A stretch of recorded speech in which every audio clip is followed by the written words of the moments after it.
এক নিরীহ অটো শ্রমিকের উপর অমানবিক আচরণের অভিযোগকে কেন্দ্র করে উত্তপ্ত শ্রমিক মহল।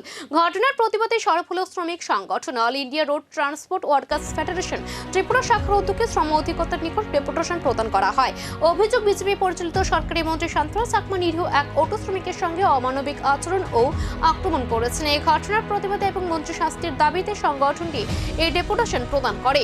শ্রমিক সংগঠনের দাবি, ঘটনার সুষ্ঠু তদন্ত করে দোষীর বিরুদ্ধে কঠোর ব্যবস্থা গ্রহণ করা হোক। তারা আরো বলেন, শ্রমজীবী মানুষের মর্যাদা রক্ষায় প্রশাসনের কঠোর ভূমিকা প্রয়োজন। ঘটনাকে কেন্দ্র করে শ্রমিক মহলে উত্তেজনা তৈরি হয়েছে। প্রশাসনের পদক্ষেপের দিকে এখন নজর। শ্রমিক সংগঠনের এই প্রতিবাদে নতুন করে চাপের মুখে প্রশাসন।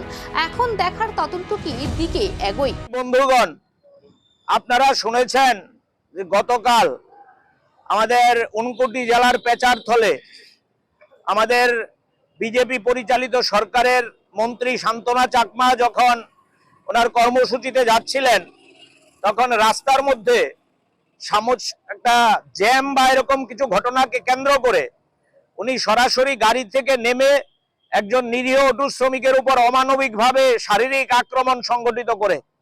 এটা আমাদের রাজ্যের জন্য লজ্জার এবং অভূতপূর্ব। এর আগে এরকম ঘটনা আমাদের রাজ্যে হয়েছে বলে আমাদের অন্তত জানা নেই।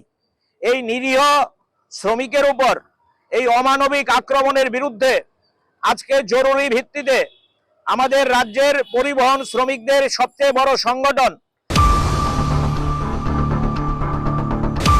बेनिफिशियरि थैयै थांखा हिंखे बनि फैमिली ओ जाति ओ रिकवरी खाइनानि बागै प्रब्लेम इंयानातै बनो वासौयनो जों बरनो इन्सुरेन्स बो क्रेडिट इन्सुरेन्स खायरजा जे बेनिफिशियरि थैयै थांखा हिंखे कोनो कारणे एक्सिडेंट